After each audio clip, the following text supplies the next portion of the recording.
folks, it's Miss Hope here, and today we're going to get to create our own wacky weaving made out of recycled materials. So the things you'll need are some pieces of magazine paper, bright colors if possible, and if you don't have that, colored paper or newspaper or any kind of paper could work. A ruler, pencil, a little bit of tape, it could be any kind of tape, and a pair of scissors. So weaving is a super cool thing because it's how a lot of fabric is made. Even my apron is made out of woven fabric. Before machines wove all the fabric that we wear, people wove things by hand. So this is a piece of scarf that I wove by hand when I was an undergrad. But today we're going to create our own paper weavings. So this is a big version of a wacky weaving that I made. And we're going to make some small ones with recycled paper. So when we think about weaving, we're thinking about the way in which different pieces kind of mix together and overlap.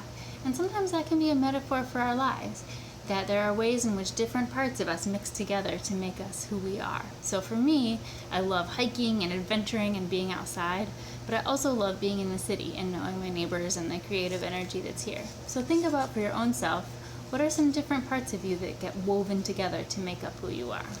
Let's begin. So the first thing you're going to need is 2 pieces of paper that are different colors or textures and the same size. So if you ripped it out of a magazine, you might want to trim the edge so it's nice and straight. And then I'm going to choose one that's going to be my warp.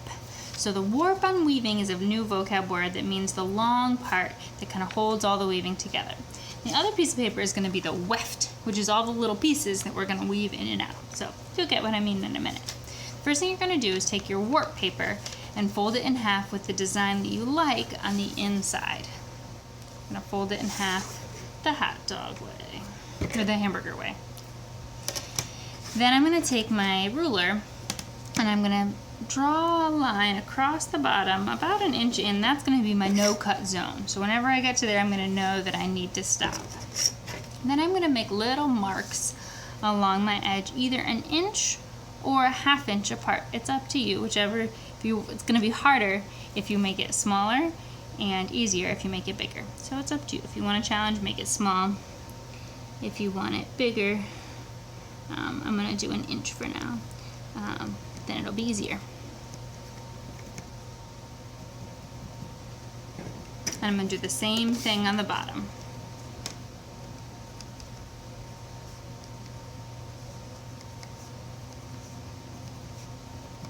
Then I'm going to connect these lines with my pencil.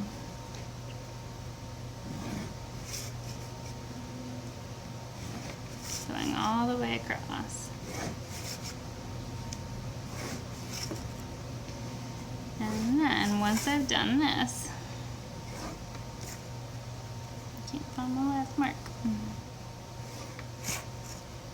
Then I'll take my scissors and I'll cut across until I get to the stop line, and then I won't cut anymore. It helps to have big scissors for this, but if you have little hands, you can use little scissors too.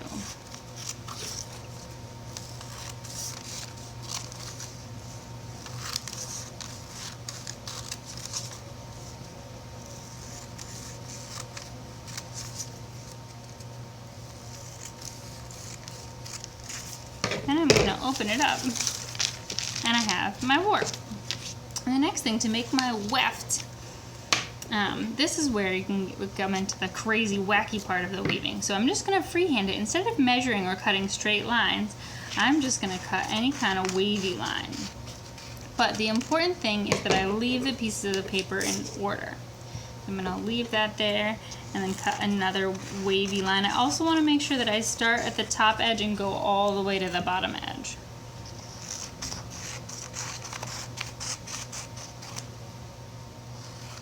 These can be big or little, but we want them to be strips that go all the way across.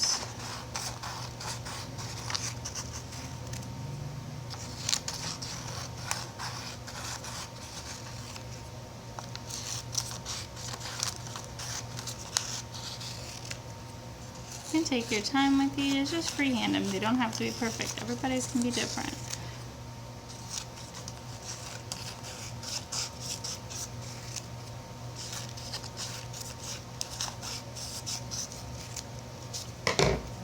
Then I'm making sure they're still in the same order that they started in. It helps if you have a picture or something where you can tell. I'm gonna kind of slide these guys out of the way. And then bring my warp in. So I'm gonna start with my first piece. And I'm gonna, when I weave, the most important thing to remember is under, over, switch. So I'm gonna start at the top, or the bottom, doesn't matter.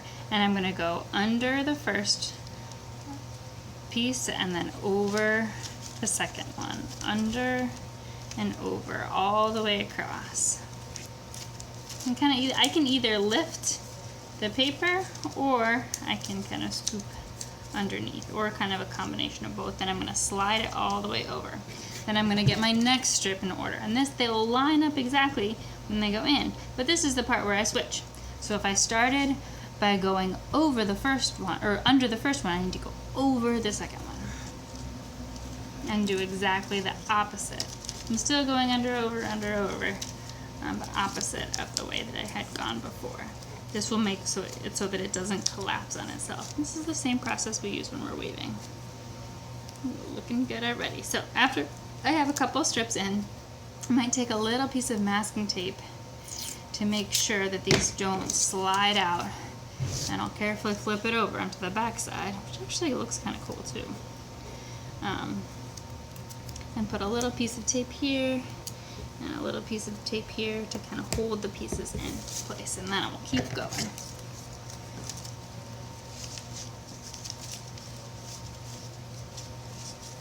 And so you lose both of the images in the magazine, but in the process you create a whole new image that's kind of a joint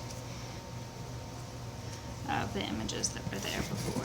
You're making something old into something new.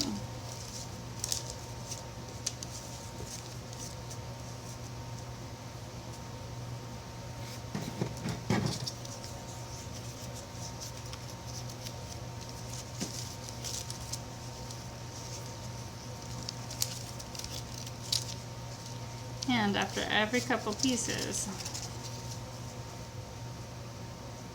I'll flip it over and tape it.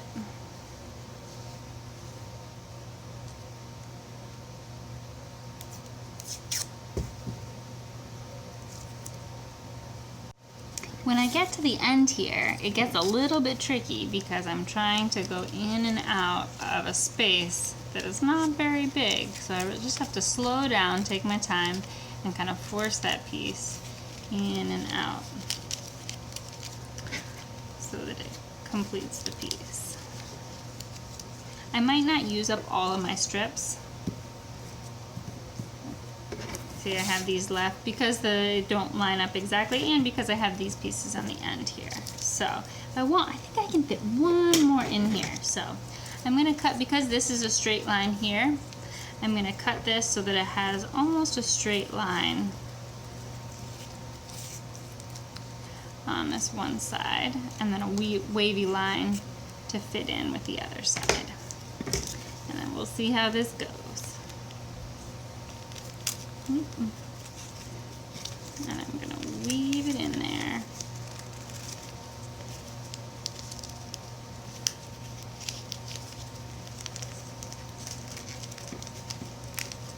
Oh no, we're getting stuck.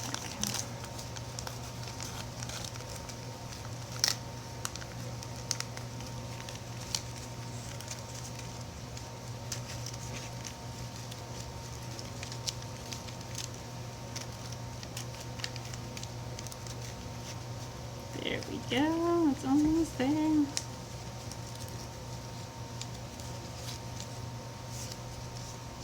Alright, so then I have my two photos woven together, two images woven together to create this new interesting design that isn't even what I imagined it might be when I started, but I think it looks pretty awesome.